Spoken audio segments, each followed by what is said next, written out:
Alors salut à tous. Bon, je vais enfin vous répondre, Sophie.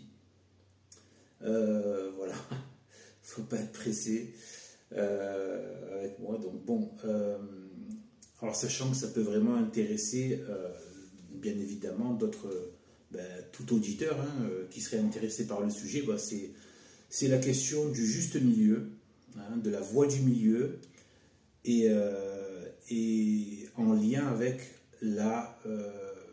le positionnement de la fraternité simpliciiste par rapport à la débandade du Vatican, voilà, à l'apostasie du Vatican en fait, et comment on fait pour se positionner, donc cette voie du milieu. Alors vous m'avez renvoyé sur une vidéo de Louis Fouché. Alors j'ai envie de m'arrêter un petit peu sur le personnage. Déjà, Louis Fouché, déjà, c'est un brave type. C'est quelqu'un qui est bon. C'est un peu le gendre idéal, le gars qui fait fantasmer les mères célibataires qui veulent se recaser. C'est un peu le profil comme ça. Il est brave en fait. C'est un gauchiste. Il est très lissé, mais c'est un gauchiste. Très combatif, c'est un gauchiste. Enfin, il a tout le logiciel de gauche en fait, si vous voulez. Il va être dans une sorte de relativisme, etc. Bon. Même s'il est très combatif, et il fait partie des gens de gauche qui peuvent te réconcilier un peu avec la gauche, parce que lui, il n'est pas énervant, il a un bon fond. Il n'est pas énervant, chose qui est quasiment... c'est une exception chez les gauchistes, parce qu'ils sont tous très agaçants et énervants à la fois de bêtises et de mauvaises dispositions d'esprit. Déjà, il y a ce profil-là, ok. Sauf que, maintenant, boulet rouge, on va tirer un boulet rouge. Non, en fait, c'est que Louis Fouché, le problème, c'est qu'en fait, c'est du gauchisme, du gauchisme réchauffé. Ce que j'appelle ça, c'est du réchauffé. En fait, ce sont des gens qui ont cette capacité à te resservir la même soupe, mais en te faisant croire que c'est nouveau. C'est du réchauffé, quoi. C'est le four, le plat, il date de quelques jours, tu vois. Et en fait, c'est du réchauffé. Et bon, je fais aussi un parallèle avec... D'ailleurs, il y a une sorte de même climat qui peut ressortir d'eux, même physiquement. Tu sais, il y a des aspects comme ça. Bon, voilà, vous avez comme dans des corps de métier, vous avez des espèces de choses qui se dégagent physiquement. Voilà, selon le métier qu'on fait, on a quelque chose, ça finit par nous imprégner physiquement, vous voyez. Eh bien, il y a quelque chose, il y a un même climat qu'avec Michel Onfray. Michel Onfray c'est une catastrophe, c'est un ennemi. Il ne faut surtout pas croire à toutes se laisser porter, se laisser berner par ses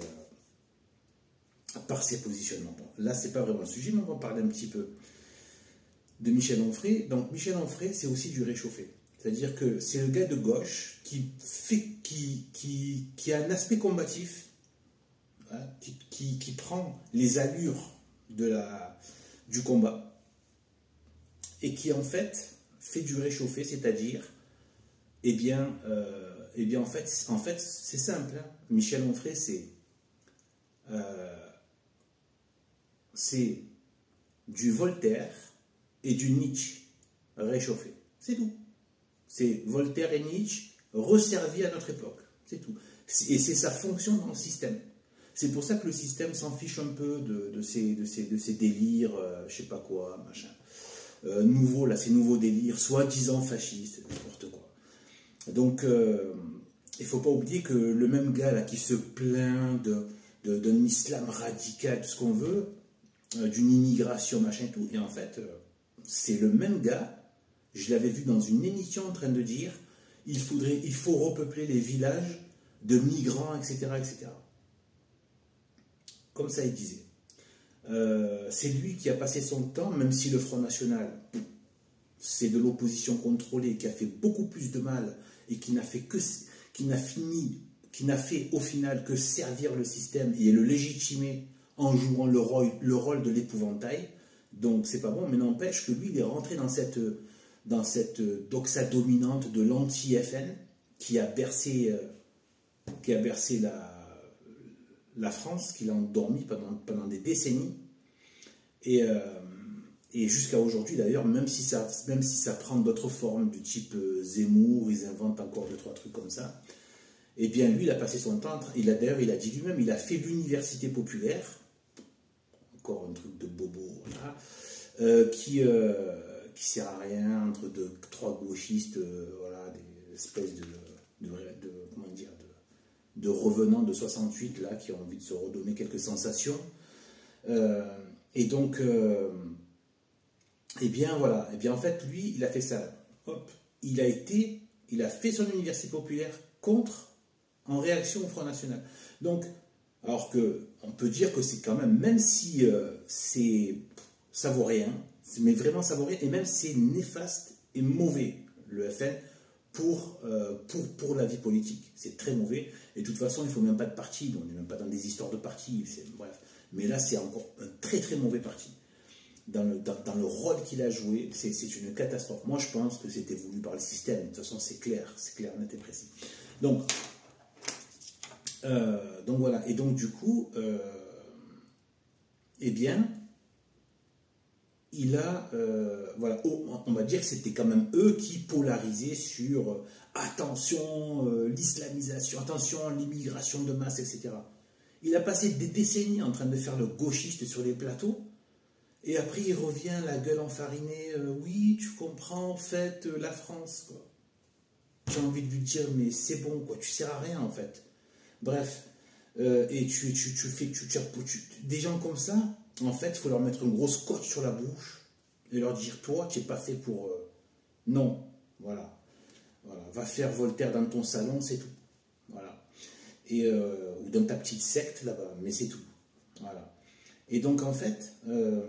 et voilà, et donc le système l'a utilisé parce qu'il continuait à diffuser ce projet maçonnique, franc-maçonnique, qui est donc de rendre le pays athée et anti-catholique, anti-chrétien. Donc il a travaillé à ça, il a travaillé à l'athéisation, à surveiller une sorte de police, voilà, une sorte de police intellectuelle pour éviter qu'il y ait une résurgence du christianisme.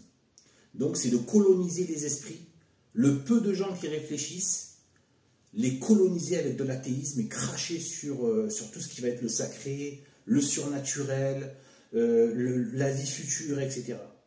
C'est la haine, et en plus moi qui connais un peu Nietzsche, il a ressorti tous les trucs, les histoires de...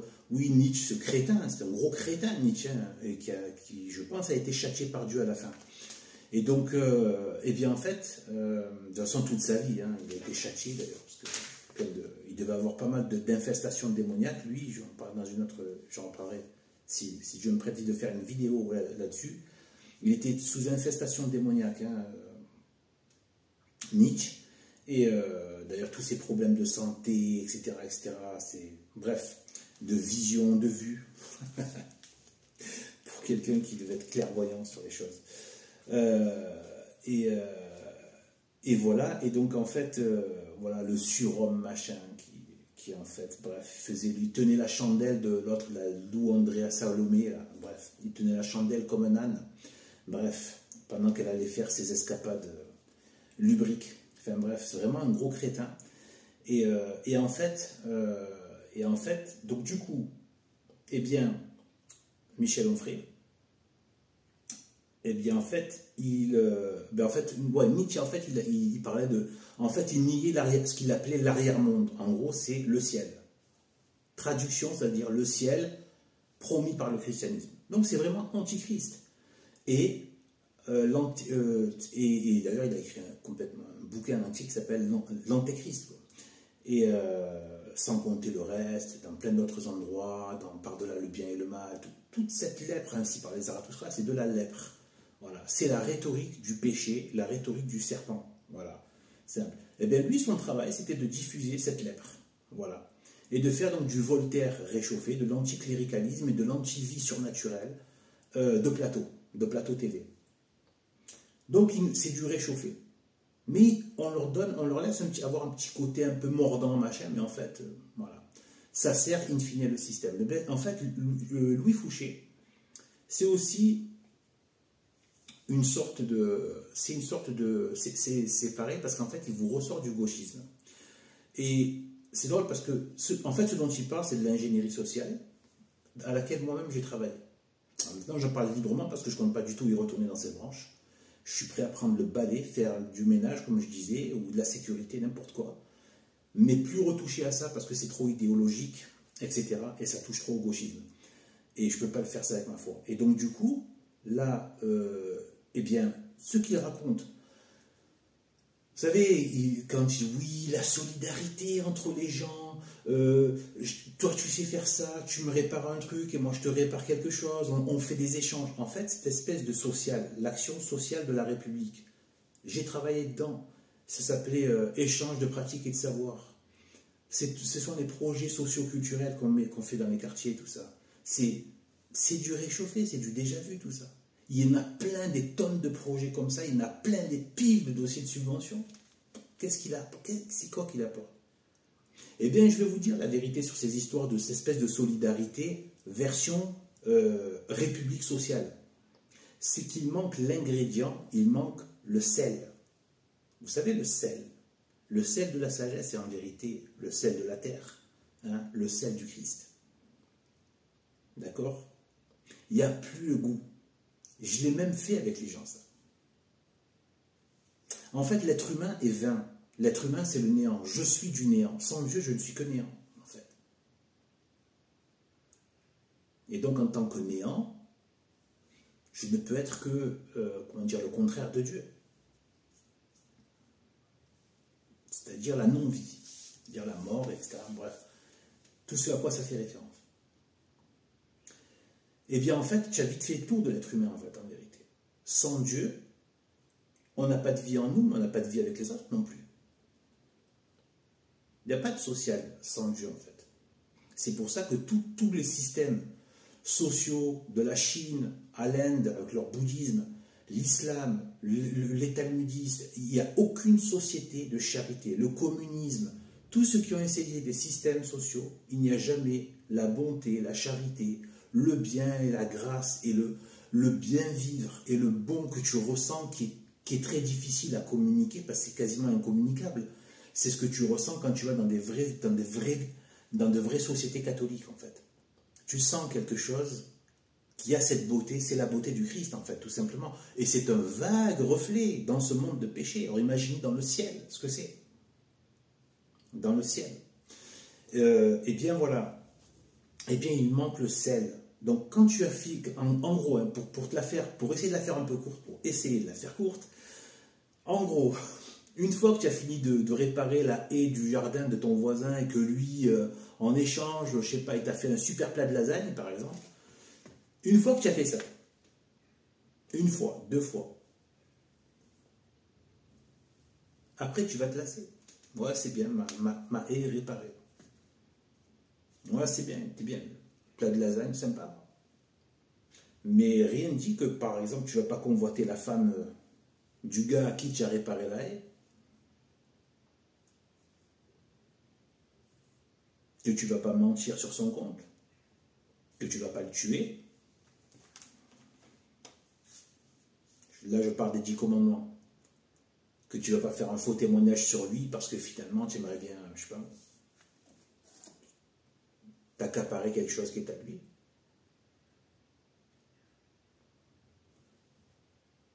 Le vice reste, le péché reste. Donc en fait, tu as vite fait le tour de ce genre de choses. Et ça n'a pas vraiment de... Et en fait, quand il se passe ce genre de choses, il peut y avoir un moment de bien naturel, mais ça ne dure pas. C'est très furtif, ça dure comme un petit flash, puis après, ouais, bon, c'est bien. Non, en fait, je te dis,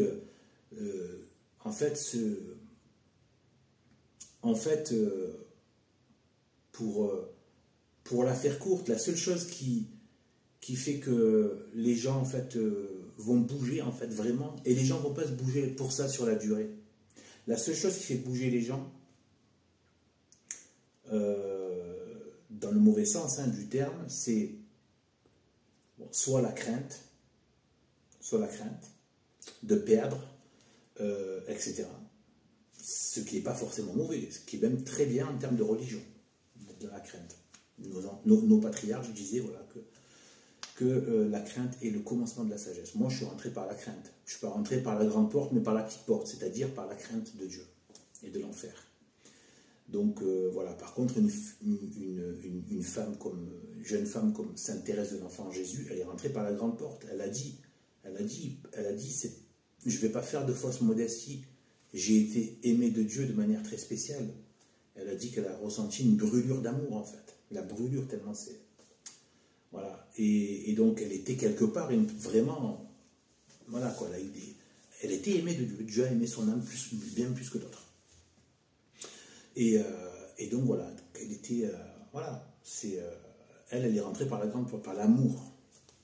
Et j'avais lu dans un de ces passages où elle disait que autant elle craint Dieu, mais en fait, elle disait, mais ça ne lui traverse même pas à l'esprit, quand elle voit l'immensité de son amour, de s'imaginer se mettre mal avec l'immensité de sa justice. C'était très bien exprimé. Elle est vraiment exceptionnelle, parce que moi, je me dis, à 24 ans, vu comme j'étais, voilà quoi. Non, j'avais des bonnes choses, j'avais un peu de sagesse, tout ça, mais je veux dire, voilà, j'étais pas, c'est des niveaux quand même hallucinants quand même.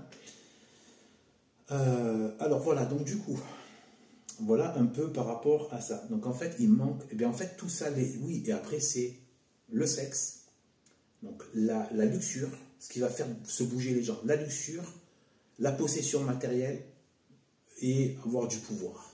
Voilà, c'est tout. Il n'y a que ça qui va. Les histoires de pouvoir, de possession matérielle et de luxure. C'est tout. Ça, c'est là où tu vois que les gens vont se battre pour venir, pour choper le truc. C'est tout. En dehors de ça, ils s'en fichent. Voilà. Donc, la seule façon de faire que l'homme sorte de ces trois choses-là, c'est avec le levain de la religion, avec le sel du christianisme. C'est là qu'on sort de notre bestialité, de notre animalité, etc. Même si j'aime pas trop critiquer les animaux, en fait, dire l'animalité, bon ben voilà, c'est plus la bestialité qu'on dit. Parce que bien souvent, les animaux sont bien plus nobles et bien plus corrects que les humains. Et je ne dirais pas infiniment, mais immensément mieux que les humains.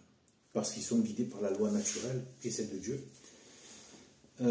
Et donc, on peut trouver plus de bien chez eux, vu qu'ils suivent justement, même si ce n'est pas par volonté, mais en faisant la volonté de Dieu, il y a une sorte une sorte de bien qui ressort de malgré tout. Mais comme ils sont eux aussi atteints par les conséquences du péché originel, donc ils connaissent le mal, et voilà, à cause de nous, à cause de l'être humain. Donc voilà, donc c'est lui qui parlait, donc en fait, qu'est-ce qu'il a fait? Là, il a fait du réchauffé. Même par rapport à ce que vous m'avez montré comme le passage que vous m'avez donné. Il a fait du réchauffé. Il a parlé donc du fameux juste milieu. Et c'est beaucoup dans l'air du temps. C'est dans l'air du temps, les histoires de juste milieu. Voilà, le juste milieu, c'est quelque chose qui revient. Et le but de cette vidéo, c'est de le débunker.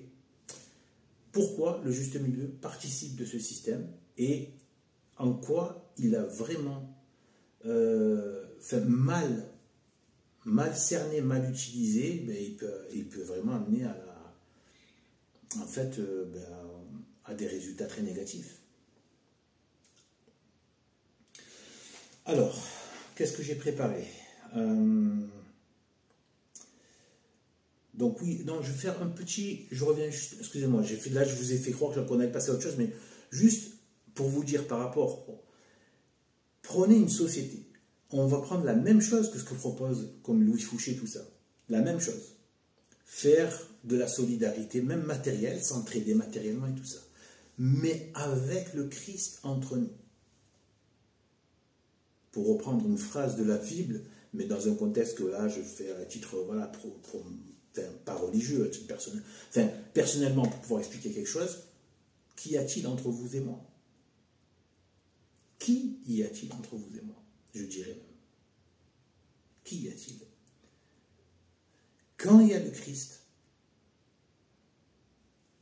là, ces actions sociales vont avoir une espèce de... Elles vont être portées par la grâce. Il va se répandre une beauté, en fait. Il va se répandre une beauté. Voilà. Il y a la beauté, il y a la vie, on sent la vie, etc. Tout ça. Il n'y a pas forcément de la beauté quand ça reste de la république sociale, comme veut faire Louis Fouché. On reste républicain, athée, relativiste, et en fait, on se rend compte que quand même... si on laisse aller les êtres humains, ben, ça commence à sentir le sale roussi, voilà, c'est la prédation, etc. Et tout. Donc essayons de faire un système humain pour combattre l'humain. Non, il faut un système divin pour contrecarrer l'humain. Voilà, c'est tout. Donc en fait, là, j'ai préparé quelques points pour rebondir sur cette histoire de juste milieu. Alors le réchauffé qu'il a pris, c'est bon, en fait, c'est ancestral. Bon, ça, vous devez le savoir, ça vient voilà, dès l'Antiquité, la Grèce antique, bon, bah, c'était déjà ressorti. Je crois qu'un des premiers que j'ai lu d'ailleurs, je crois que c'est mon deuxième livre de philosophie que j'avais lu vers 19 ans. Je vous dis, je n'étais pas un maghrébin comme les autres. Donc, je lisais des livres de philosophie. Et donc, en fait, c'est Éthica Nicomaque d'Aristote. Où effectivement, c'est vraiment le juste milieu. C'est vraiment le juste milieu. Je crois même que c'est de là que vient courageux mais pas téméraire. Voilà. Donc, en fait, cette voie du donc, Aristote. Voilà. Et les stoïciens en général. Même les stoïciens en général. Donc, voilà. Donc, les stoïciens en général ont repris cela. Mais attention, il y a aussi le Tao, hein, pour le côté ésotérique, dans lequel j'ai trop trempé. J'étais quasiment au point de me perdre totalement dans ça, jusqu'à l'occulte. Donc le Tao, le côté machin. Donc le Tao, la voie du Tao, il y avait aussi cette histoire de la voie du milieu. Avec par exemple l'exemple du roseau. Le roseau n'est ni rigide, ni complètement lâche. Il est souple, il est entre les deux. C'est ce qui lui permet de résister au vent, voilà, bref, ce genre de choses-là. Donc, et ça s'appelait évidemment parce qu'on est dans tout ce qui est païen, athée, oriental dans le mauvais sens du terme, etc. Il y a l'aimant maçonnico-gauchiste qui l'attire. Et républicains qui l'attirent pour notre plus grand malheur, au point où on n'est plus qu'un petit reste maintenant, enfin bref. Donc voilà, ensuite j'ai pris quelques notes, hein, donc je regarde un peu, voilà, donc par rapport à ça, alors le fond de ma contre-argumentation est basée sur deux piliers essentiels. Un, le fait que la question de juste milieu en tant que moyen ou en tant que finalité et le fait que faire du juste milieu une finalité, c'est du monde. C'est la stratégie d'ailleurs moderne, actuelle, gauchiste, maçonnico-gauchiste, etc. de formatage des esprits. Et je vais le démontrer. Alors,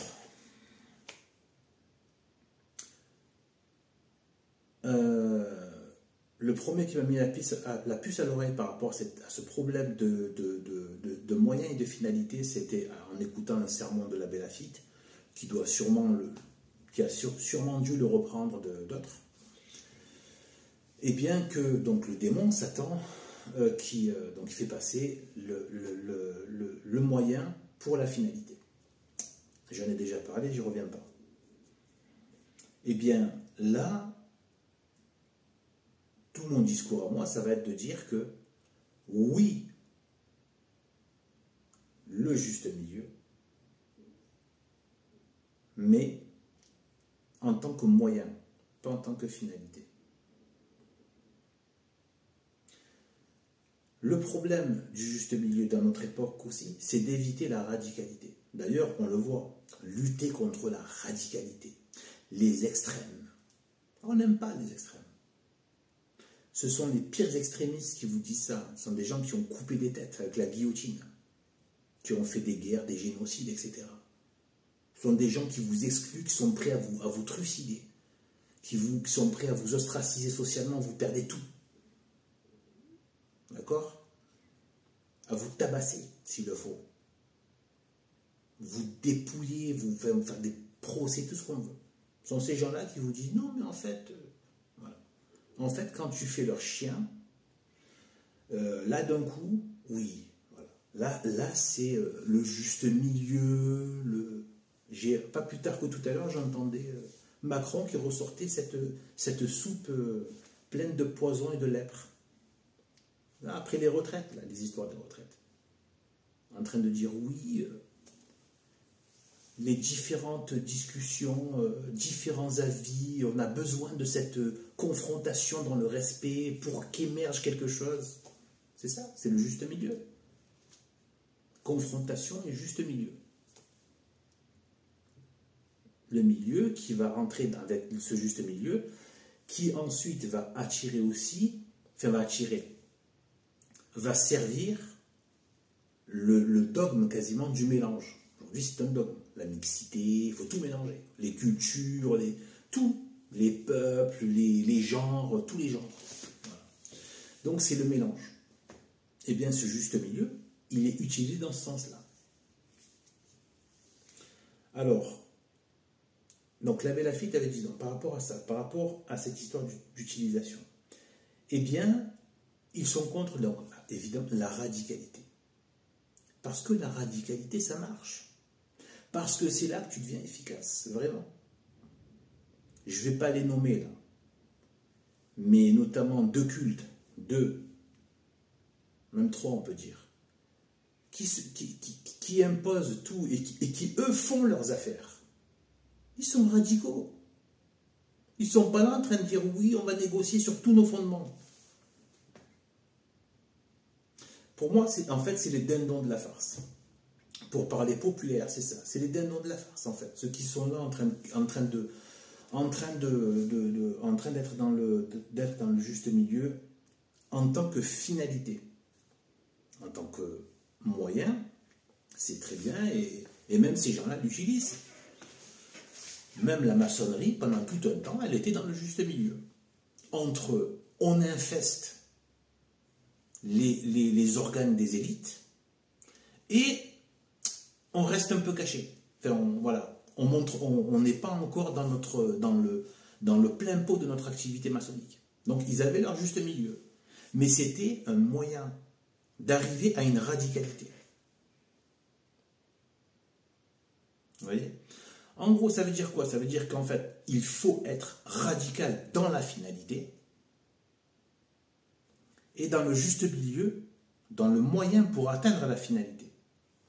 Alors pour ça, j'ai pris quelques exemples dans la nature. Ce sera un peu plus simple, un peu plus imagé. L'eau, par exemple, l'eau qui descend de sa source, forcément elle descend. On n'a jamais vu une eau qui monte, qui grimpe les collines.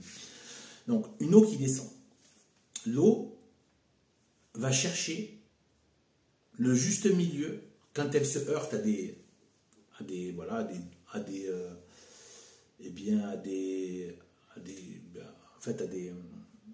soit à des pierres, soit à des rochers, ou alors à des nivellements, en fait, à différents niveaux. Elle va toujours chercher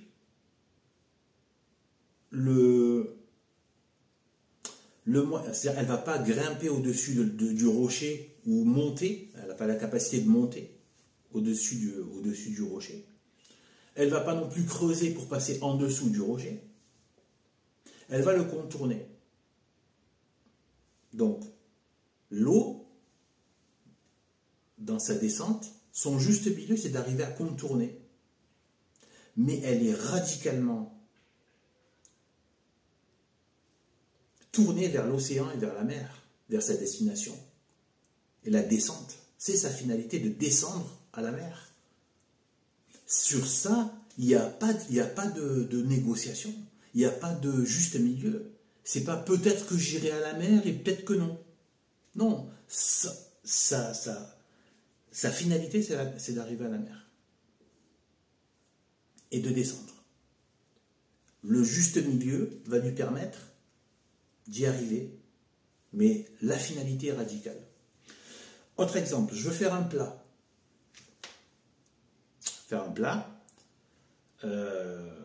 Voilà, je vais dire, bon, ben, je vais pas faire trop de pommes de terre, pas trop d'oignons, je vais pas faire trop chauffer, donc on va trouver le juste milieu.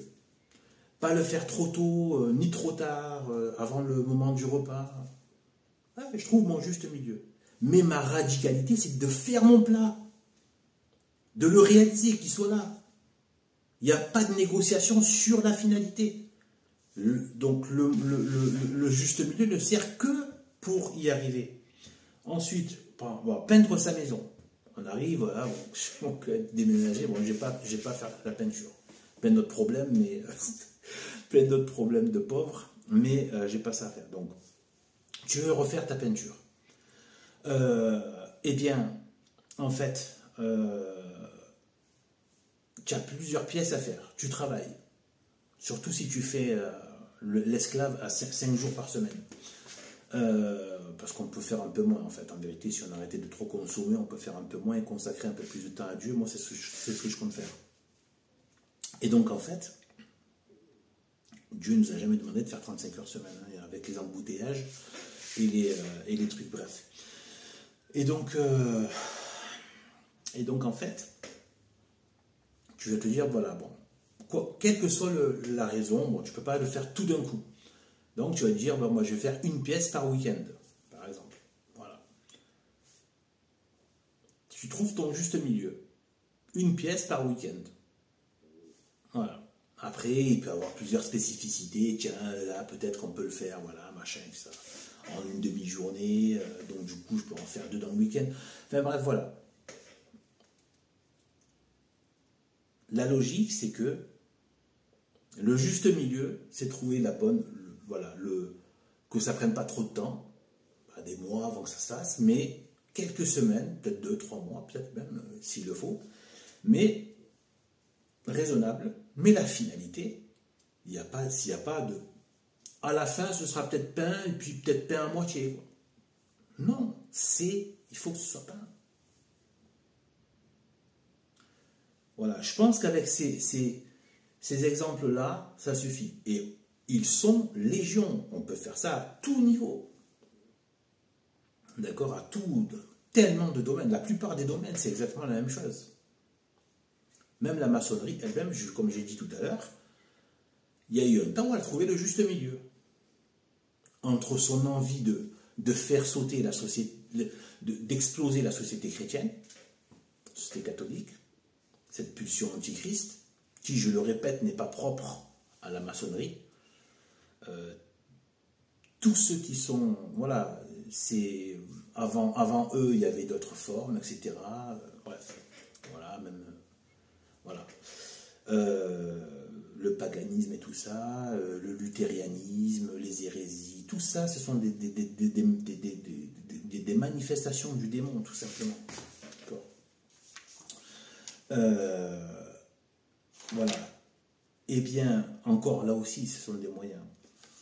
La finalité, ce n'est qu'un moyen. Pour le démon, par exemple, ben, la maçonnerie n'est qu'un moyen, c'est pas la finalité. De détruire la société du Christ. Même bien évidemment que Dieu le permet. Ça fait partie quelque part. Il le permet parce qu'il n'y a pas assez de charité pour Dieu. S'il y avait la charité pour Dieu, si l'homme, Dieu sait tout, hein, Dieu connaît tous les secrets de chaque cœur. absolument tous, dans les moindres recoins, moindres replis, mieux que nous-mêmes. Donc voilà, c'est-à-dire que bien souvent, un peu d'ailleurs c'est très riche hein, d'apprendre un peu tout ce qui est sur les Hébreux, les Juifs, donc enfin les Juifs quand ils étaient encore dans le bon sens du terme. D'ailleurs, je vais faire une toute petite parenthèse. Là, je vais essayer de la faire courte. Par contre, voilà, par rapport à ça, il y a beaucoup à apprendre sur leur façon d'être, comment ils ont été châtiés. Leur châtiment, c'était souvent, je l'ai déjà dit, mais je le redis là, c'était souvent, eh bien, tout simplement Dieu qui se retire. C'est ce qui se passe en France, là. C'est Dieu qui se retire. Je vais en profiter pour vous répondre un petit peu. Là, j'ai vu votre mail, super, merci. Je ne vais peut-être pas y répondre, mais vous faites, franchement, j'adore tous vos mails. Non, pas, je ne dois pas dire j'adore. J'aime beaucoup tous vos mails, tous vos messages, tous vos commentaires. En général, voilà. Après, voilà, c'est un jour, ça, voilà. Quelque chose ne vous plaît pas, vous pouvez le dire aussi, il n'y a pas de problème.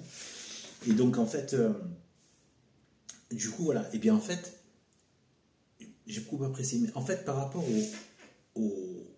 à l'état de l'Église, c'est vrai que la question des évêques, vous avez parlé de la question des évêques, sur ça c'est vrai que je me suis posé aussi la question, il y a un problème par rapport à ça. Alors du coup je ne sais pas s'il y a des évêques qui ont ordonné des évêques de la lignée de ceux qui sont de Monseigneur Lefebvre, qui ont ordonné d'autres évêques. Je ne sais pas si ça s'est fait. Moi en tout cas, quoi qu'il en soit, je dis il faut continuer à faire ce que le Christ veut, témoigner de la foi. Au moins, c'est pour ça que la foi c'est capital. D'accord, c'est capital. Et avec les moyens du bord. Pourquoi je parlais de l'Ancien Testament avec les Hébreux et les Juifs de l'époque? C'est qu'en fait, il y a eu des moments où c'était la débandade totale. Je ne sais pas combien de fois le temple a été détruit. La dispersion. Pendant la captivité à Babylone. Quand ils sont revenus, ils ont retrouvé un morceau de terre et des ruines. Je veux dire, c'est... Est-ce que la révélation s'est arrêtée? Moi, je dis qu'il faut continuer jusqu'à la mort. Il faut continuer. De toute façon, on sait qu'en dehors du Christ, il n'y a rien de bon. En dehors du catholicisme, le vrai catholicisme, ultra traditionnel, etc., il n'y a rien de bon. Il n'y a aucune... Toutes les spiritualités sont juste des chemins en compagnie des démons, avec la finalité pour la damnation. Et qui donne aussi les fruits du démon. Donc il n'y a aucun relativisme. Il y a une seule vérité, elle s'appelle Jésus-Christ. Et le moyen qu'il a donné, forcément, est aussi de sa vérité, c'est l'Église catholique, traditionnelle. Puisqu'il y a la révélation et la tradition. Donc en fait voilà. Eh bien, voilà, ça il faut prendre un petit peu ce que je veux dire, voilà, la France qui renie, qui apostasie, l'Europe qui apostasie, etc. Dieu qui se retire, et du coup les ennemis peuvent venir. Vous voyez? Tous les ennemis, extérieurs et intérieurs, tous, les concupiscences, tout, le démon, tout pour revenir. On parle souvent d'infidélité, quand le peuple juif ou hébreu a été infidèle, bien souvent, c'est ça qui s'est passé. Et le peuple a parfois été réduit à presque rien, quoi. Complètement éclaté, complètement à la dérive. Et après, il y a pu y avoir une refonte, etc. Moi, sur ça, je ne sais pas. Je ne suis pas calé du tout, moi, par rapport à ces histoires de comment ça, au niveau des évêques. C'est vrai que c'est une vraie question. Moi, ça pose un vrai problème. Moi, je dis qu'il faut juste continuer avec les moyens du bord à témoigner. Voilà. Avec la foi catholique, la plus traditionnelle, c'est-à-dire jusqu'à avant Vatican II. Voilà. Et tout faire pour qu'il persiste et pour qu'il perdure des messes vraiment catholiques. Tout faire pour ça. Ça, c'est le sacrifice de la croix qui est renouvelé. C'est la présence de Dieu, c'est Dieu qui se donne. Et voilà. Donc on le voit hein, maintenant que Dieu ne se donne pas autant qu'à l'époque, on le voit. le manque de grâce et de charité, voilà quoi. Le monde, ce qui devient, quoi. Eh bien, en fait, voilà. Donc par rapport à ça, alors je continue. Par rapport donc à cette histoire donc, de juste milieu qui va servir, si je puis dire, la dialectique du système. La dialectique du système. Alors la dialectique du système. Vous allez voir comment du juste milieu, donc j'en ai déjà parlé un peu avec la mixité, le mélange, etc., mais ça va encore plus loin. On est tous passés, si on a fait l'éducation nationale, avant je pensais que c'était génial, c'était waouh, super technique, cette super méthode. Et en fait, nous-mêmes, on a été matrixés, en fait. On a été matrixés. Bon, c'est comme ça que le système nous a travaillé. Par exemple, la fameuse dissertation thèse, antithèse, synthèse. C'est quoi? La thèse, l'antithèse, et la synthèse, c'est le milieu, c'est la voie du milieu, et c'est le mélange. Là, c'est un peu les deux. Tu mélanges et en même temps, c'est le milieu. C'est le compromis. C'est le oui mais non, le non mais oui. Vous voyez? Et au final, c'est quoi? Au final, c'est qu'il n'y a pas de vérité. C'est tout. C'est qu'il n'y a pas de vérité. C'est l'anti-saint Thomas d'Aquin. C'est l'anti-scolastique. C'est tout. C'est juste éviter d'arriver à une vérité objective, absolue, universelle. C'est tout. Donc, cette espèce de mélange, il sert à ça. Et en même temps, dans d'autres domaines, même dans la biologie, c'est de détruire l'œuvre de Dieu. Les polarités sexuelles, les différences ethniques, culturelles, etc. Voilà. Donc, voilà, d'ailleurs, même aujourd'hui, hein, je veux dire, regardez. Est-ce que les Africains, est-ce que les Asiatiques, est-ce que les Japonais sont faits pour fonctionner avec un parlement démocrate, je sais pas quoi, avec des présidents? Ça vient d'où ça? Ça aussi, c'est une façon d'avoir éradiqué la diversité des peuples. Peut-être qu'ils ont un mode de gestion, peut-être que les Arabes n'ont rien à cirer d'avoir un président. Vous voyez, un président, des députés, des ministres, vous voyez, ça a été imposé. Voilà. Donc c'est une façon de... Voilà, de confondre tous les uns avec les autres. Du coup, voilà. Donc, on sait que c'est par rapport, donc le nouvel ordre mondial a fonctionné déjà avec ça, hein, déjà dès la colonisation qui a servi à ça, et d'ailleurs c'est pas pour rien que la colonisation, les francs-maçons ont été très investis dedans.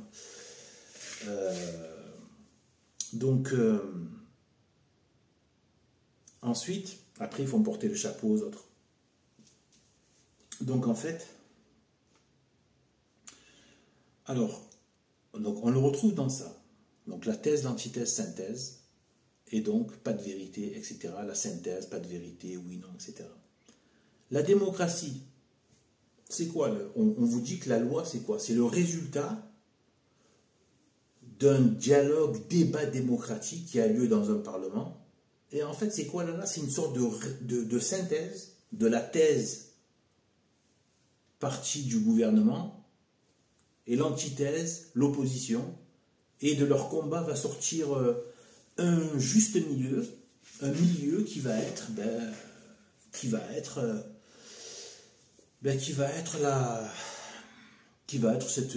on sait très bien que ça se passe pas comme ça, c'est du mythe, mais ce mythe il est entretenu et il a des effets plus psychologiques que réels dans la pratique, vous voyez. Mais les effets psychologiques du coup imprègnent et formatent les esprits dans ce moule là, d'accord. Et voilà. Et donc, du coup, il y a toujours cette histoire de compromis, de consensus, etc. Donc, tout ça. Il y a aussi le côté chacun fait ce qu'il veut. Donc, on voit vraiment que c'est vraiment très lié. On voit la perfection du catholicisme. C'est vraiment la vérité, le bien, le mal et la volonté. Parce que pourquoi les gens disent je fais ce que je veux? Parce que moi, ma vérité, c'est ça. Pour moi, le bien, c'est ça. C'est ma vérité, ben je fais ce que je veux. Donc, le bien, le mal, parce que j'ai ma vérité, ma propre intelligence. qui définit mon bien, mon mal. Bon, c'est très bien. En fait, ils se croient tous originaux, mais en fait, leur bien et leur mal, c'est juste leur concupiscence. En gros, c'est ça. Ils se croient très originaux, genre à part. Non, non, tu ne fais que répéter ce que ton prochain a, c'est-à-dire les mêmes concupiscences, en fait. Et donc, en fait, sauf qu'il y en a qui ont plus de moyens que d'autres de les assouvir et d'asservir leur prochain pour satisfaire à ces concupiscences qui, de toute façon, n'apportent jamais satisfaction. Mais bon. Alors, et donc, le chacun sa vérité. C'est quoi le chacun sa vérité? C'est pareil. C'est de dire, il y a l'erreur et la vérité. Voilà. De bout en bout, il y a l'erreur et la vérité. Entre les deux, en fait, il y a le... C'est pas forcément vrai, c'est pas forcément faux, c'est ta vérité. Ce qui est faux pour toi est vrai pour l'autre. Ce qui est vrai pour l'autre est faux pour toi. Donc, au milieu, il y a ta vérité. La vérité de chacun. Et du coup, voilà, chacun fait ce qu'il veut, chacun fait ce qui lui plaît, je fais ce que je veux avec mes cheveux, etc. etc. Et toute cette espèce de mélasse qu'on connaît bien. Donc ça amène au relativisme. Le juste milieu mal compris. Bien capter que quand je dis ça, quand je parle de juste milieu dans ce cas-là, je ne parle pas de juste milieu en tant que finalité, en tant que moyen, j'en parle en tant que finalité. C'est-à-dire que la finalité, c'est ce mélange. À la fin de la dissertation, c'est la synthèse. À la fin du jeu démocratique, soi-disant parlementaire, c'est la synthèse des forces en présence dans le Parlement. Le consensus républicain. La finalité, c'est chacun a sa vérité. Donc c'est un juste milieu. Le juste milieu devient une finalité. Il n'y a pas de vrai, il n'y a pas de faux. Donc, là, on voit bien que le moyen devient le moyen, c'est-à-dire le juste milieu devient la finalité.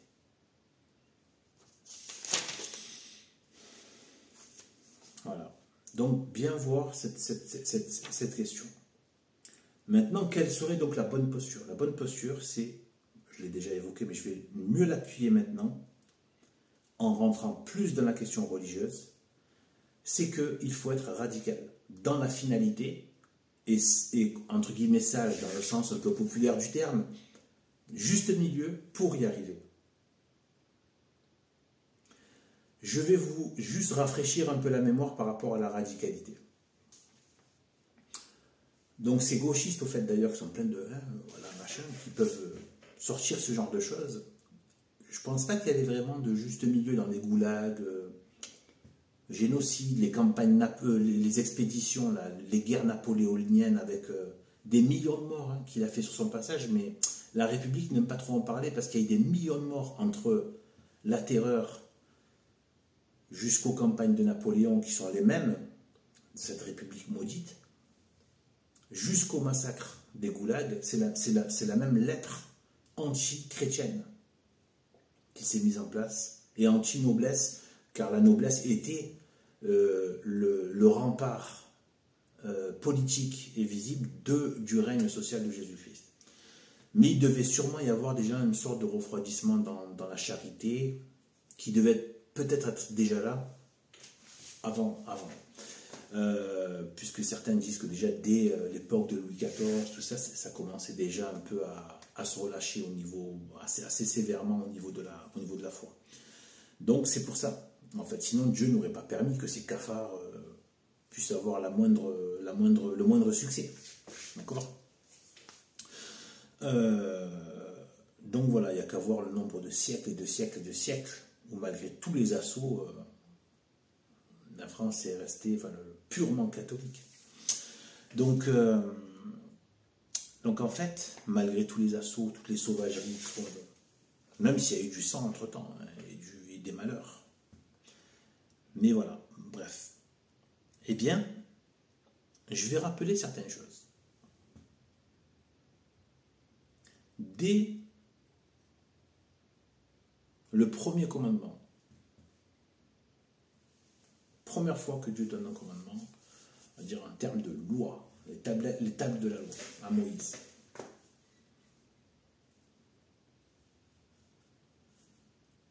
Voilà, bon, j'ai pas là la phrase exacte, mais bon, tu aimeras ton Dieu de toutes tes forces, de tout ton esprit, de toute ton âme, de toute ton âme, de toutes tes forces, de tout ton esprit. Et il est un Dieu jaloux. Il ne partage pas l'amour avec des idoles, avec des démons. Parce qu'il est seul. Il n'y a que lui qui est Dieu.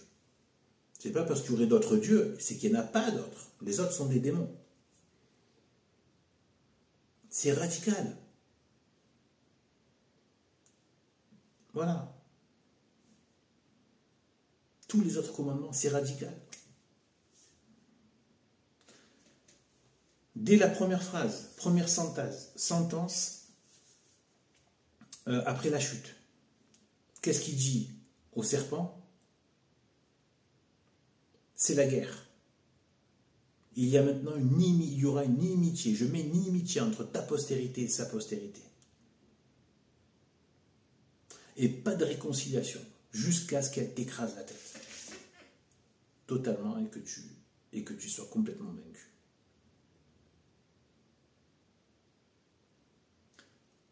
Matthieu, je crois, j'ai plus la référence, mais très connu.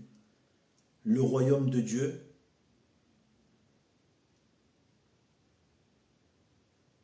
se prend par la violence. Seuls les violents le ravissent. Vous ne sentez pas l'accent de la radicalité? Ce sont les radicaux qui prennent le ciel. Pas dans le sens de la République, c'est la radicalité christique, chrétienne, qui ravit le ciel. Ça ne veut pas dire que, bon, il doit sûrement y avoir quelques tièdes qui sont, peut-être même pas mal de tièdes qui sont rentrés peut-être au paradis.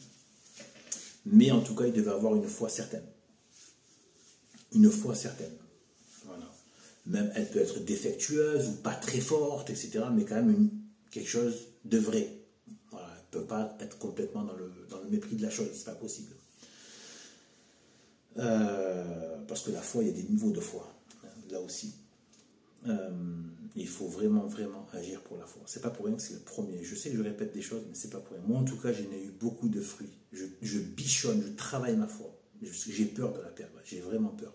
C'est un trésor. Quand on l'a, le reste devient possible. Vraiment, c'est la base. L'espérance, la charité devient possible. Sans ça, c'est la porte d'entrée, la foi.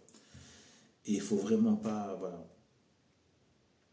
sortir de la foi, et il y a moyen de la garder avec la prière, en la demandant tout simplement, en demandant la foi surtout qui vient d'en haut. Plus aussi un peu des aides, des lumières naturelles aussi, ça aide. Et les lectures. Les lectures et les écoutes de sermons en permanence. C'est tout le temps, tous les jours. Porter tous les objets qui sont reconnus par l'Église pour garder la foi. Hein, donc comme les crucifixes, etc. Et médailles miraculeuses, scapulaires. Eh bien, aller aussi aller chez les comment on appelle ça? Eh bien, les lieux de pèlerinage aussi, très important. Et vraiment, voilà, être dans la prière, vivre avec Dieu, vivre en Dieu, et avoir une vie intérieure, etc. Alors, l'enfer est éternel, c'est radical. Moi, je vois pas de demi-mesure là-dedans. Je vois pas de juste milieu entre. Non, c'est ou l'enfer ou le paradis. C'est clair. Même le purgatoire, il est que temporaire.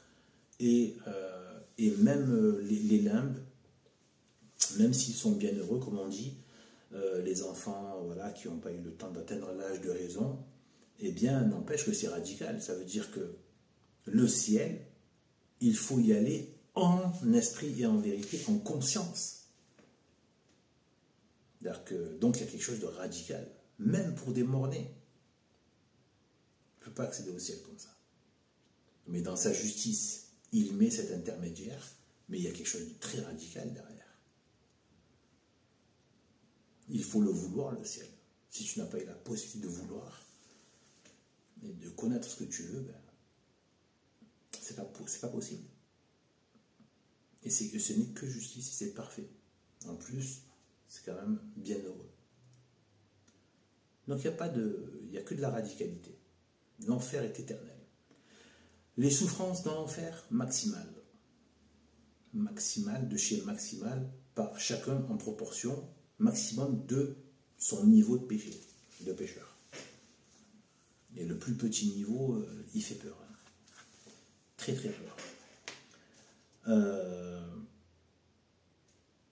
Là, je parle du côté dur, mais l'amour de Dieu, radical. Il s'est immolé et il s'est donné à la haine des hommes. C'est radical.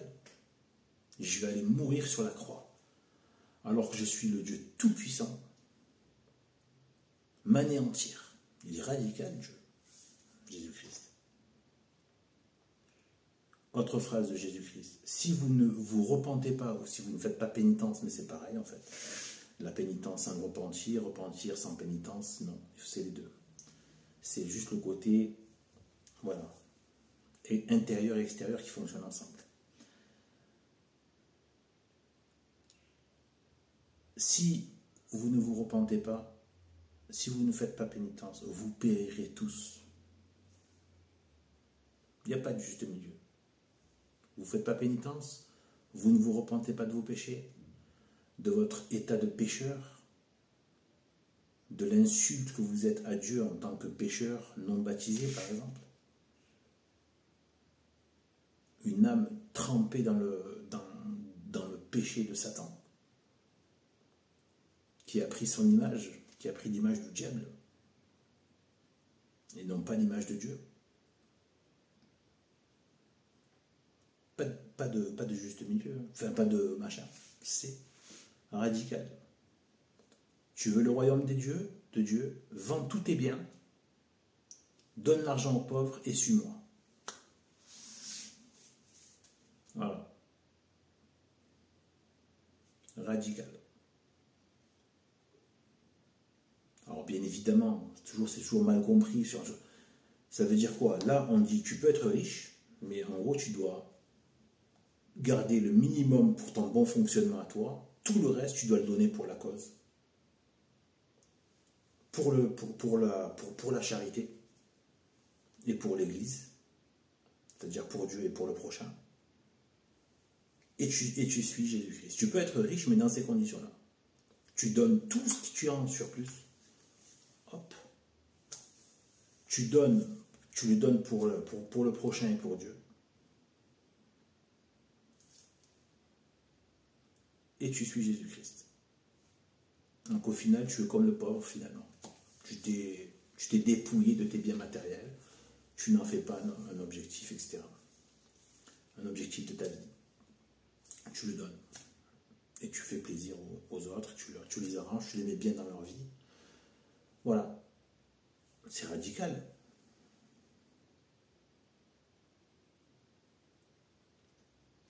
Il y en a combien d'autres? Toutes les paroles de Jésus-Christ sont radicales. Donc la finalité est radicale. Tous les exemples que je viens de donner, de l'enfer, à comment on prend le ciel, etc. Violence, etc. Ça veut dire il faut le ravir, le ciel. Il faut le vouloir avec son sang, avec ses tripes, avec tout. En immolant son cœur. Et en faisant la volonté de Dieu, moi j'apprends des choses, hein. Je ne savais pas par exemple moi tout ça. Là j'évolue dans la foi, à force de lire, de me documenter, d'écouter des sermons et tout, j'ai fini par comprendre des choses qui peuvent paraître faciles pour des gens qui ont l'habitude, mais pour moi j'ai découvert, quoi. Par exemple je ne savais pas que faire la volonté de Dieu, au final, en fait c'est pour notre bien, en fait, parce que Dieu n'a pas besoin, il a le bien absolu.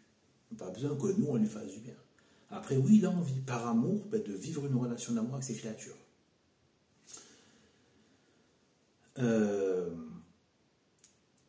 Mais son bonheur est déjà infini, maximal. Et en fait, ça c'est quelque chose, j'ai eu du mal, je ne savais pas exactement quelle était, quelque part, voilà, justement, la finalité de faire la volonté de Dieu. En fait, c'est de se sanctifier. être saint, c'est faire la volonté de Dieu. Et être saint, c'est le bonheur. On est heureux. Le bonheur de l'homme dépend de la sainteté. La sainteté, bien évidemment, pas toi tout seul dans ton coin, mais en Dieu, selon les critères de Dieu. En fait, c'est carrément, c'est pour ton bien, en fait, en vérité. Si tu goûtes au bonheur dans la sainteté. Le bonheur est dans la sainteté. Discours complètement contraire du monde, qui est qu'en fait, le bonheur est dans l'impureté. Le bonheur n'est pas dans la vérité, mais dans le juste milieu entre les deux, quoi. Dans la mixité, donc dans l'impureté. Tu mélanges, voilà. Dans la guerre, la dialectique, la guerre des classes, la lutte des classes, la lutte sociale, dans la guerre. Voilà. Ben ça ça a mis du temps avant de monter jusqu'au ciboulot, hein, je vous le dis. Hein. J'ai fini par... Même c'est quoi la volonté de Dieu? Et pour Dieu, ça a quel sens qu'on fasse? En fait, il veut nous voir saints, tout simplement. Il veut nous voir saints. C'est Dieu de la sainteté. Et il veut que ses créatures soient saintes, comme lui. Et on ne peut pas se sanctifier sans sa vie. Même si on n'avait pas péché le péché originel, de toute façon, même s'il n'y avait pas eu le péché originel, de toute façon, la vie serait venue de Dieu. C'est juste qu'après, on a été coupé justement de sa vie, par le péché originel. Mais tout bien vient de Dieu. Et comme il l'a dit lui-même, je ne sais plus où, que ce qu'il donne, il ne le perd pas. C'est toujours à lui. Et il a l'infini de grâce. Il a la vie infinie. Il n'y a pas des stocks de vie, bon, après il n'y en a plus. Non, non, c'est... Donc en fait, faire la volonté de Dieu, c'est simplement se sanctifier, en fait, en vérité. Et on se sanctifie par les moyens qu'il a dit. Aimer Dieu de toute son âme, de tout son esprit, de toutes ses forces. Et le prochain comme soi-même, pour l'amour de Dieu. Je crois que c'est dans Sainte Catherine de Sienne, il dit qu'il ne faut pas se méprendre ou peut-être Saint Thomas d'Aquin, qui dit qu'il ne faut pas se méprendre par rapport à l'amour du prochain. Aimer le prochain que pour le prochain, c'est ce que veut faire notamment justement cette espèce de république sociale avec l'humanisme. Le prochain, il est néant. Il est comme toi, il est néant en fait, en vérité. Il est néant et donc dans le néant, c'est le mal en fait, en vérité. C'est la négation de ce qui est en fait. Et c'est pour ça que tout le mal est toujours quelque chose qui se fait contre un bien. Il peut y avoir un bien sans mal, mais il ne peut pas y avoir de mal sans bien. Le mal ne peut se faire que par rapport au bien, en fait. Mais le bien peut se faire sans le mal. Eh bien, voilà. Donc, voilà pour la question, non, pour le côté dans la religion.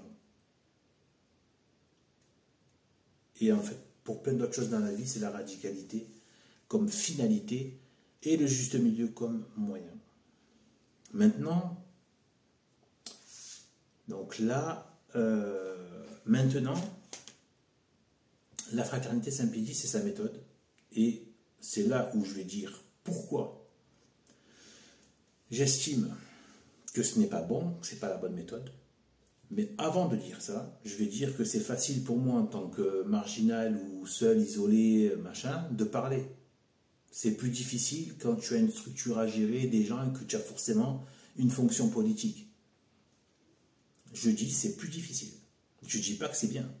Je dis que c'est pas pareil. Il y a des gens, par exemple, qui ne vont pas parler de terre plate à leurs fidèles. La plupart n'y croient pas, mais même si quelqu'un y croyait, il sait très bien que s'il se met à dire ça pendant un sermon, il va faire fuir la moitié au moins. Donc lui, il va se dire, bon, vous ne pouvez pas en parler. C'est pas quelque chose, voilà. Donc, c'est facile, des fois, en tant que marginal, de se dire, oui, moi, je vais dire tout. Non. Par contre, pour moi, c'est vraiment pas bon. Donc, d'après mon raisonnement, donc, bon, en fait, là, je le dis à l'aune de cette histoire de juste milieu, de voie du milieu, malgré la fonction politique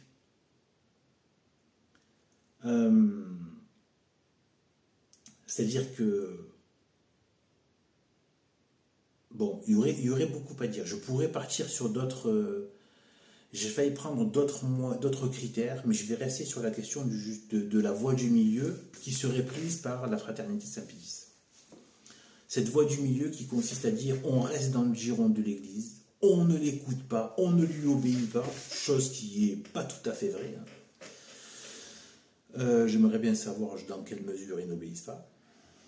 Parce que c'est ce que je vous dis, hein, tous ces gens qui vous parlent de oui, partage, écoute, tolérance, regardez ce qu'il a fait. Je crois qu'il a imposé d'interdire. Ouais, c'est comme c'est Macron. Ah, allez, on arrête, on va tous discuter et d'entre nous va sortir une issue qu'on aura définie ensemble.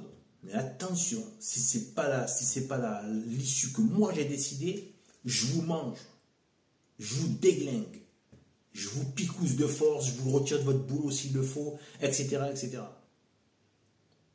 Crevez de faim, clochard, etc. Sans pitié. Et après, une fois qu'ils ont fait les sales ordures, après ils reviennent la gueule enfarinée. Ouais, en fait, on va discuter tous ensemble. Voilà. Donc en fait, c'est pareil. Bergoglio fait pareil, c'est la même méthode de gauchiste pervers. D'abord, il te la joue, oui, tant qu'il peut t'amener avec la pseudo-dialectique on va se mettre autour d'une table et dialoguer, tout en orientant bien le discours et l'action vers leur but qui est l'apostasie, qui est leur prédation diverse, etc. et tout, leurs objectifs non achites ou que sais-je, tout en allant là. Et si jamais tu n'obéis pas, si jamais tu es trop dissonant, d'un coup, il n'y a plus cette figure de tolérant dialogueur. Crache dessus, mesure de rétorsion, mafia, etc., etc. C'est le système. Donc en fait, voilà pourquoi maintenant je vais dire que c'est pas bon. À l'aune de ce que je viens de dire, de ce que j'ai démontré là, ce que j'ai tenté de démontrer, là j'en suis pas, c'est pas pour faire de la demi-mesure, hein. Là j'en suis pas à me dire que j'ai forcément ce que j'ai dit est forcément parfait. Mais je pense que c'est plutôt pas mal. C'est pour ça que je me permets de le partager. Mais voilà, je me dis, voilà. En tout cas, à l'aune de ce que j'ai pu démontrer là, eh bien,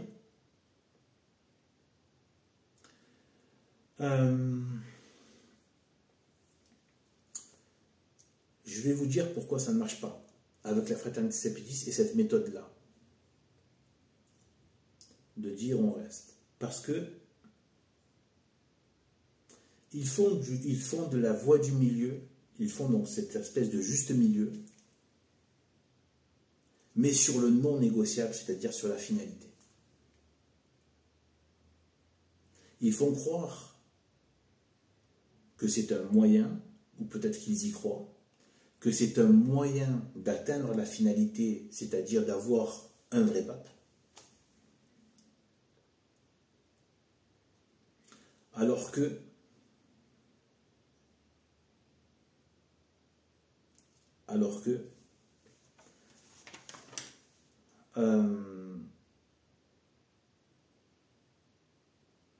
qu'en fait, ils font de la demi-mesure, du juste milieu sur la foi. La foi est une finalité en soi. L'espérance est une finalité en soi. Et la charité est l'ultime finalité. Alors, certes, la foi et l'espérance sont des moyens d'aller au ciel et de vivre dans l'amour de Dieu. Toujours pareil, explication de la Bélafite, que j'ai compris que au ciel, on n'aura plus besoin ni de foi ni d'espérance, parce que on n'aura pas besoin d'avoir la foi parce qu'on aura On n'a pas besoin de croire ce qu'on voit maintenant, c'est une évidence. Donc ce qu'on a, c'est une évidence. Et ce qu'on vit, et l'espérance, ne plus de l'espérer parce qu'on le possède. Par contre, l'amour de Dieu et du prochain, l'amour, la charité,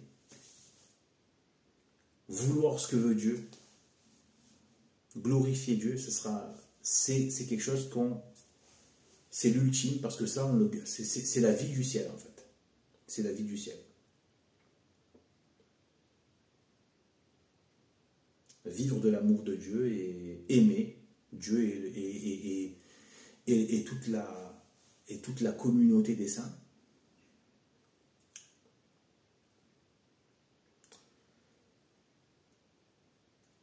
Eh bien, d'accord, c'est un moyen d'aller au ciel, mais la foi en soi, c'est une finalité. C'est à la fois un moyen, certes, mais c'est une finalité. C'est pour ça qu'on dit la foi, l'espérance et la charité sont des objectifs à atteindre en soi. Avoir la foi pour avoir la foi. C'est pas pour avoir quelque chose d'autre. Oui, c'est pour aussi avoir l'espérance et la charité, d'accord. Mais avoir la foi pour avoir la foi, ça marche aussi. Sur cette terre, du moins. C'est déjà une finalité qu'on doit entretenir, mais c'est une finalité à atteindre. Avoir l'espérance, c'est une finalité. J'espère vraiment, ça y est, c'est une finalité en soi. Certes, j'espère, donc forcément, je vais tendre vers ce que j'espère, mais c'est une finalité. Et eux, ils font, la fraternité Saint-Pédis fait, en gros, elle négocie sur le non négociable. Et elle fait du juste milieu là où il doit y avoir de la radicalité. La radicalité de la foi, donc pas d'hérésie. On ne peut pas faire de juste milieu avec l'hérésie. 1 gramme d'erreur, c'est fini, tu n'as plus la vérité. L'espérance radicale. Tu ne peux pas te dire oui, mais peut-être qu'il n'y a pas de ciel. S'il y a ce genre d'attaques qui viennent, c'est humain, ça peut arriver vite. Vite, vite, vite, vite, vite. Vite, tu es faible, crucifix. Rappelle-toi, imagine, repense vite au Saint-Suaire, à Notre-Dame de Guadalupe, etc. Les saints, le miracle de l'Église catholique, la seule société qui a créé le bien sur terre, la grâce que tu as vue du Christ, toutes les choses qui sont venues, les expériences de vie intérieure de vivre dans la grâce, les lumières qui nous sont venues pendant les méditations sur des aspects de la religion, la paix qu'on a goûtée en soi et qu'on a goûtée nulle part ailleurs, nulle part en ayant vadrouillé dans toutes les soi-disant, voilà, tous les trucs de bien-être, de ce qui allait, ou des projets politiques, sociaux, culturels, familiaux, tout n'est que venin. Tout finit dans un venin sans le Christ. Qu'il n'y a de vraie paix, de vrai bonheur, de vraie joie qu'en Dieu. Et donc, vite. Mais c'est pas négociable. On ne peut pas se dire espérer dans le ciel, ouais, bon, ben, peut-être que j'espère, peut-être que j'espère pas. La charité, comme ça, tu l'auras pas. Hein. Si tu n'espères pas.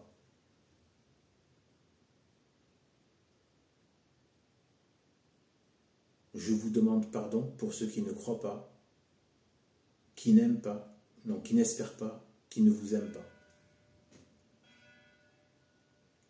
Donc, croire, espérer et amour, charité. Foi, espérance et charité. C'est une finalité en soi. Et eux, donc, ils font, je le répète, mais voilà, ils ils se disent qu'en faisant du juste milieu sur le terrain de la foi, voilà. Moi je dis, dès que tu as commencé à faire des compromis sur la finalité radicale, sans quoi ça sert même à rien d'engager des moyens, pourquoi tu vas mettre des moyens en place si tu n'espères pas quelque chose?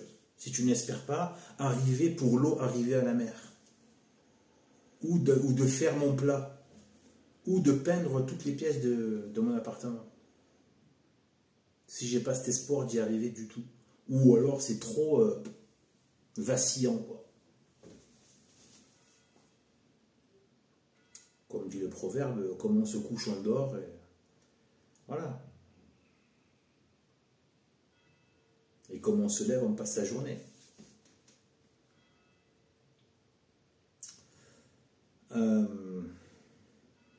Donc voilà ma réponse. Et vous allez me dire, oui, mais après il y a quoi? Eh bien, il y a le combat. Moi, c'est pour ça que j'ai parlé donc, de la vérité du combat, donc de la foi. Hier, j'en ai parlé dans notre vidéo, la vérité et le combat. Et donc là, c'est la situation de combat. C'est plus une question on va essayer de trouver un juste milieu avec quelque chose. Il n'y a pas de... Sur ce domaine, il y a plus... Quand on en arrive à négocier ou à être dans le juste milieu sur la radicalité, c'est qu'on a rendu les armes, en fait. Et on essaie de s'en sortir sans combattre. C'est un peu ce qu'a fait d'ailleurs la bourgeoisie. C'est une posture très bourgeoise. Elle devait combattre, la bourgeoisie catholique. Elle devait combattre, mener une guerre à mort. Voilà. Elle a pris cette voie du milieu sur des choses radicales, où elle devait être radicale.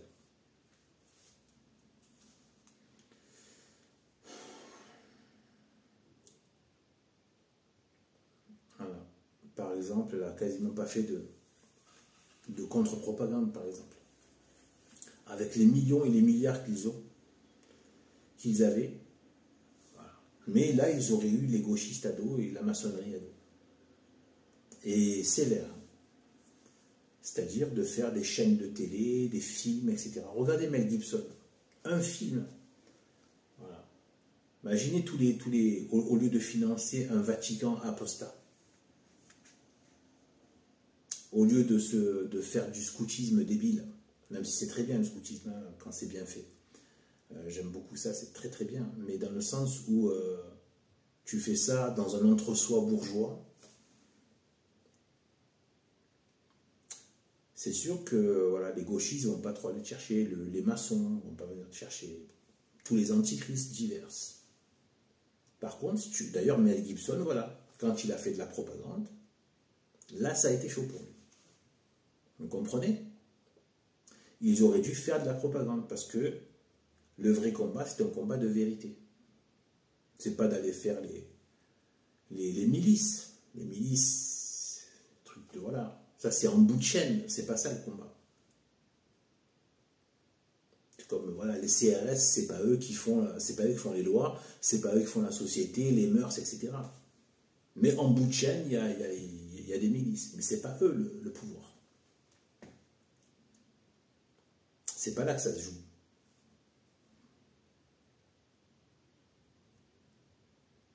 On est des êtres d'esprit, et il faut donc agir sur l'esprit. Et ils n'ont pas fait ce combat pour garder leurs petits intérêts. Et au final, l'ennemi finit toujours par te cracher dessus parce que tu t'affaiblis en plus. Plus les années passent, plus tu t'affaiblis, plus tu deviens insignifiant. Et au bout d'un moment, il te garde comme étant son petit jouet. Vous savez, comme un chat là, qui ne veut pas complètement déchiqueter sa proie parce qu'il joue encore avec. Quoi. Voilà. Comme le diable, le démon, il ne veut pas complètement éradiquer toutes les églises parce qu'il préfère se moquer des églises. Il préfère laisser des profanations. Parce que s'il n'y avait plus d'églises, comme je disais, la vérité a besoin de critiquer, le mal a besoin de critiquer, d'attaquer. Il en a besoin pour exister en tant que mal. Il faut qu'il attaque la vérité et le bien. C'est pour ça qu'ils attaquent les chrétiens et les catholiques. Tous ceux qui sont dans l'erreur et du côté du diable.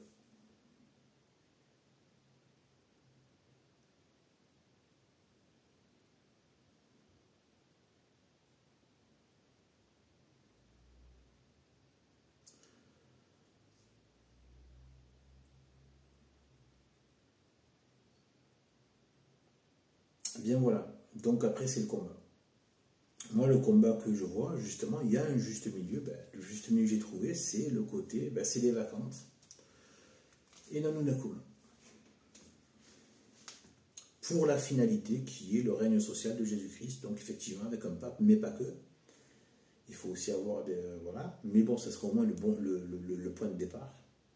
Après, il faut aussi une caste, enfin, des politiques.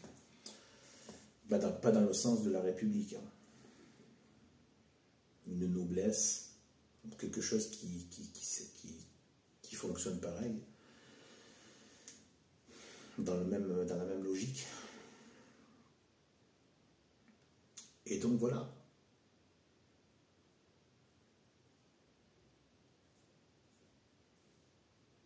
Est-ce que c'est facile pour moi de dire ça? Sûrement. Dans ma petite piole, enfin dans ma petite piole, je passe pas ma vie là, mais je veux dire, voilà. Facile pour moi de dire ça, c'est facile de critiquer. Mais n'empêche que, voilà. Moi, en tout cas, voilà, moi, dans ce que je suis, voilà. Je suis pas une structure, je suis pas une, voilà. Moi, c'est la radicalité.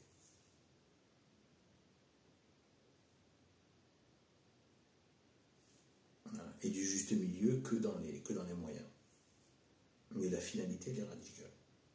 Et la vraie finalité, c'est le ciel. C'est de quitter cette comédie, en fait. Mais par la bonne porte. Par le haut, pas par le bas.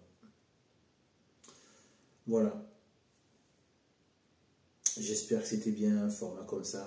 1h22, mais bon, voilà. Je pense que tant pis, ça plaît pas, c'est pas grave. Voilà. Ça plaît pas, regarde pas, et puis tout va bien. Voilà, et bien, voilà Sophie, je vous ai répondu. Je vous remercie pour votre participation, même comme ça en pensée, en idée, etc. Et voilà, eh bien, je vous dis à plus, et surtout, voilà, bien, que Dieu nous bénisse, restons bien dans cette... voilà, prendre des bonnes lectures. Moi, j'ai un super bon bouquin, il est de l'autre côté là-bas, sur de l'abbé Baudran. En fait, le livre que j'ai mis sur le... Il n'est pas en entier, il y a la moitié en fait. Oui, en fait, c'est en 2 livres, donc j'ai mis le premier livre, mais c'est voilà, l'âme sur le calvaire. Et là, ça tombe super bien par rapport... Il faut lire ce type, en tout cas, de lecture pendant la... ou des sermons ou quoi, pendant la semaine sainte. C'est important, vraiment. Là, c'est le mot, enfin, c'est toute l'année, hein, je vous le dis, toute l'année. Et c'est la meilleure façon de vivre avec le Christ, c'est de se focaliser sur la semaine de la Passion. Voilà. Il y a aussi les mystères joyeux et glorieux, bien sûr, avec l'Annonciation, Saint Jean-Baptiste, etc. Mais après, oui, il y a tout. Mais voilà, après, c'est vraiment pour qu'il y ait l'union intime avec le Christ, c'est vraiment la Passion. Il faut méditer là-dessus et se promettre, essayer en tout cas, demander à Dieu de nous aider à le suivre sur ce chemin. Parce que la croix, c'est le chemin. C'est dur, mais c'est comme ça. On mérite bien pire que ça. Donc, il faut vraiment se le dire, hein, qu'on a tous des ennemis de Dieu.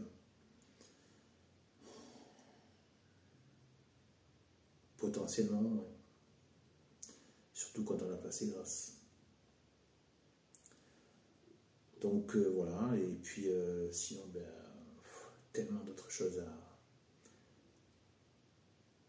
à brosser. J'ai du pain sur la planche, j'ai d'autres vidéos très importantes à faire. Voilà, pour l'instant j'ai pas d'ordinateur, donc ça tombe bien, je filme. Mais j'ai pas de chargeur, donc j'attends, j'en ai commandé un, j'attends. Donc je fais le montage. Voilà, et bien sur ce, je vous souhaite une bonne.